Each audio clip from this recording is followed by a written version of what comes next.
So you gonna steal my job? You gonna talk about the shots? What's your opinion on that one? Hey guys, I'm Red. Thanks for checking out my channel. I thought it would be a lot of fun to check out some of the masters of Steadicam, and the first person that comes to mind when I think that is Larry McConkey. So I thought it'd be fun to check out some of his videos and just react to them. Now I have seen these in the past. I watched them a lot when I was first starting out, but I haven't seen them in a long time, and I tried not to watch them when I was like picking them out and downloading them, but I just watched like the first few seconds. But anyway, let's check them out. Oh, and if you like this series, please hit the like button so that I know that I should do more of them, because I want this to be like a series of things that I do. I think it'd be a lot of fun. So let's learn some together. So I looked up Larry McConkey's IMDb. He's been working since 1984, probably earlier than that, I don't know. And I don't want this to be like a book report kind of thing, so let's just get right to the videos. He is still working today, which is cool. This first one is from Goodfellas, and it is a classic Steadicam scene. It starts in a close-up of the hands, showing the bribe, which is a pretty cool beginning shot, and then pulls back to reveal the main character and his date. I believe that in this stair shot that he couldn't see his monitor the entire time, so he would match up the map box with tape that he put on the wall, and he knew that as long as these things were lined up, that they would be framed correctly, even if he couldn't see the monitor. Great idea. I've never done it, but really cool idea.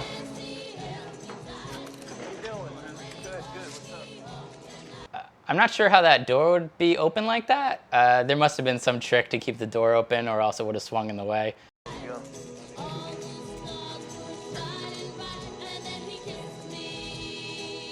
How you doing, Gino?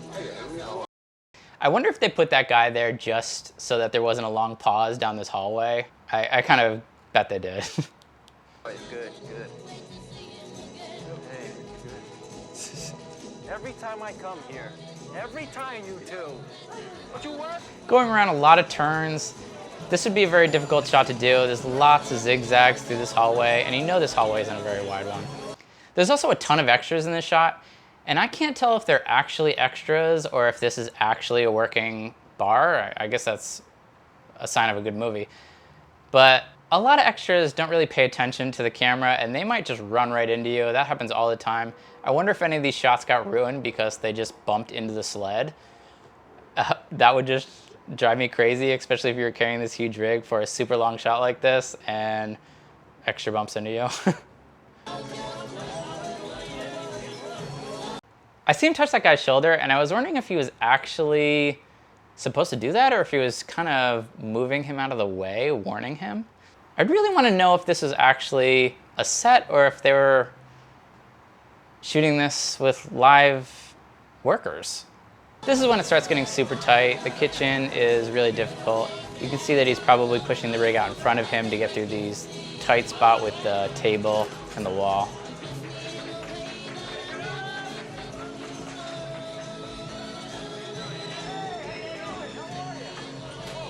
Guy just casually making a butter sculpture or something over there.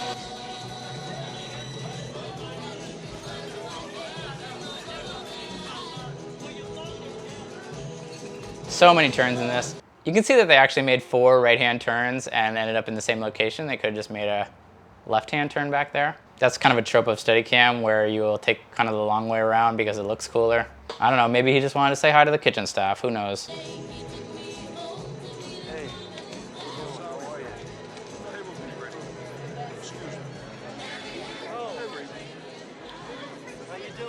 Nice to see you. Yeah, good seeing you. Hi, how are you? Anthony, right in the front. Great, thanks. Anything you need, Henry, just let me know. Hey, how come we can't... Set up a table for him, following the table. Oh, I had to pause there for that waitress to pass by, which actually really worked out because getting the wide here I think is kind of nicer.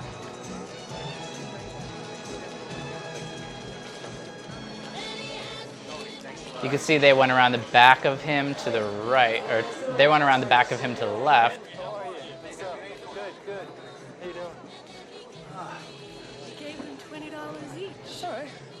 Henry, this is what Mr. Tony over there. Where? Over there. Oh, thanks a lot, Tony. Thank you. Salute. Great pan. What do you do? This is the part of a shot that I start to find really terrifying, where it's a really long lock off waiting for the actors to get their lines correct. And the lock-offs are really difficult, so you don't want to get super shaky. I'm sure you're tired by now. And that whole, you don't want to have to do the whole thing again. Henny Youngman.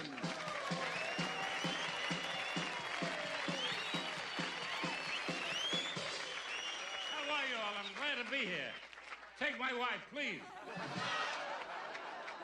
I take my wife everywhere, but she finds her way home. It's a great one-shot, a classic I think everybody should watch. Really difficult to do, lots of tight areas, lots of turns, and a pretty long shot. All right, this next one is from Kill Bill. It is another classic, so let's check it out.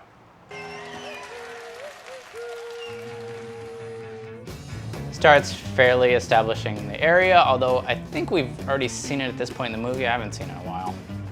Makes her the center of attention even though she's walking on the opposite side of the stairs. Then to a close-up of her walking through with lots of foreground elements, lots of interesting things. I wonder how they lit this too. Oh yeah, and then it kind of goes Dutch. I forgot about this part. This is the whole reason I like this shot. It looks like he steps onto a crane or something like that, although I read an article that says that he got onto some sort of chair. And I just want to go back and see if we can actually see him sit on it or step on it. You can see it dip a little bit, but I mean, come on. Goes Dutch, goes super Dutch. Up over the walls, really cool. So I assume he's just riding now. Now the lift is coming down, straightening out, going back to level. More foreground elements. Okay, how'd they do that? Going back.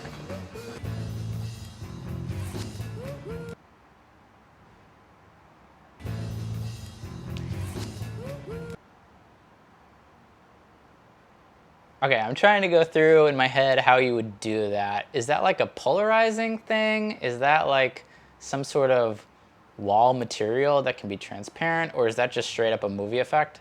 I don't know. It seems to me that that was real. I don't know how they did it. Then a near whip pan, that person I'm sure was there just to get the camera moving in that direction, or else their point is kind of irrelevant. And then the other person takes off and we follow them. Lots of corners, walking backwards here. I'm sure he has somebody guiding him, but this is still difficult to keep the rig in control here. They're moving quite quick too, like they're not slowly walking. He's going quick backwards. There must have been a step there too, you can kind of tell when they went down. Another near whip to a extreme close-up of the singer.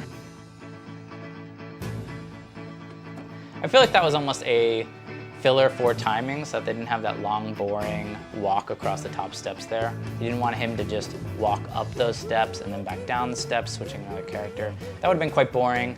I love the way they did that. Grabs a new point of interest. I don't remember who this character is. Then follows her through this corridor. I forgot how long this shot was. Like, this would have been such a nightmare to screw up halfway through.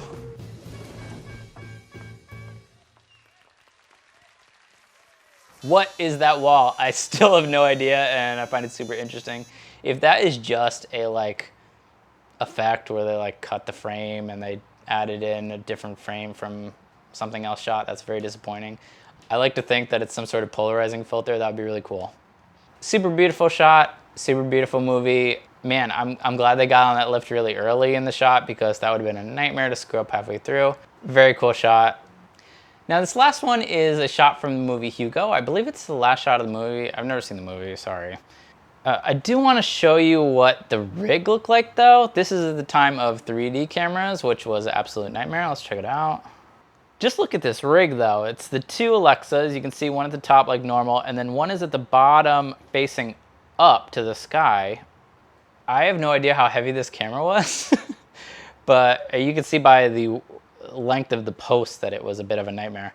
And then what is that on the, oh, it's not a matte box on the front, it's a lens splitter. So basically it takes it's like a mirror that allows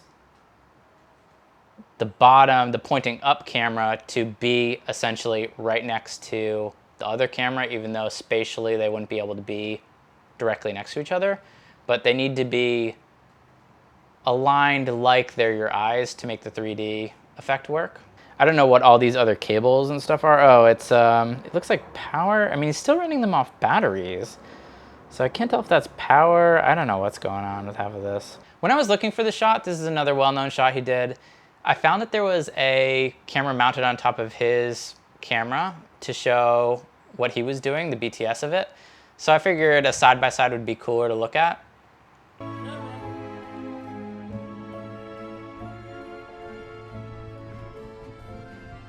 So you can see they didn't really fly into the building. That would have been a nightmare and super expensive. They just green screened it, and yeah, they should have done that. Action!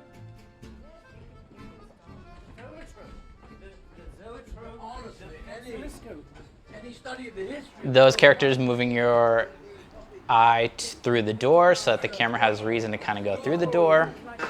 Beautiful slow pan of this weird group of people. I've never seen this movie, so I don't understand the context, but this looks like a really interesting party to go to. Now.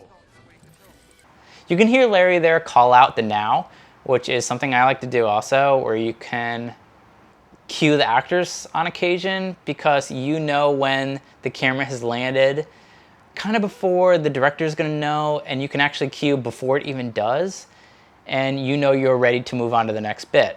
So I think the timing actually ends up a little bit more perfect on occasion when you call the cue. Don't forget to smile, darling. Well, which one? I've mastered 3 of them. Don't worry. I'm now a fully functioning man. Aren't I, dear? Tap the deck. Eyes up. It's up. It's up.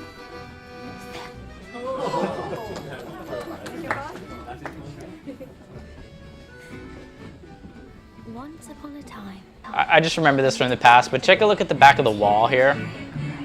And the wall actually moves out of the way, which is super cool, super interesting design to be able to give him the space to do that. Oh, and it actually goes all the way around her. Very cool.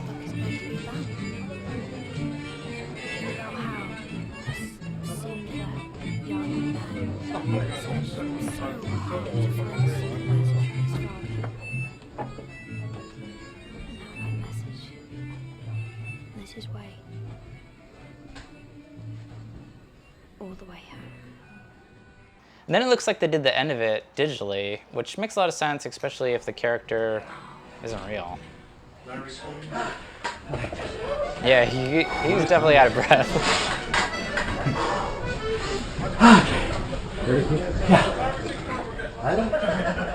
On your backs, please. On your backs, please. Yeah, that must have been the director or somebody like that saying 5 or 6 more. I feel like that's always how it goes. Like, oh, that one was perfect. Let's do another one. You can see how crazy this shot is walking through. He looks like he's probably walking over to his stand. Maybe somebody should have put that closer. I don't know.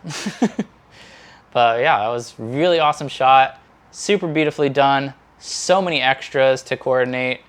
I know that wasn't him, but still, awesome job. It kind of makes me want to see the movie. I guess I saw the ending already, although it doesn't make any sense. So those are the 3 I'm going to watch from Larry. He is one of my favorite Steadicam operators. Super fun to watch his work. I feel like I learned a bunch. A lot of little techniques I can kind of throw in. Thanks so much for watching. If you liked this video, please put a like down below. It helps the algorithm so that more people can see these videos. And it lets me know that you like the video and that I'll make more of them. I kind of want this to be a series. We'll see. So thanks so much for watching. That's a wrap.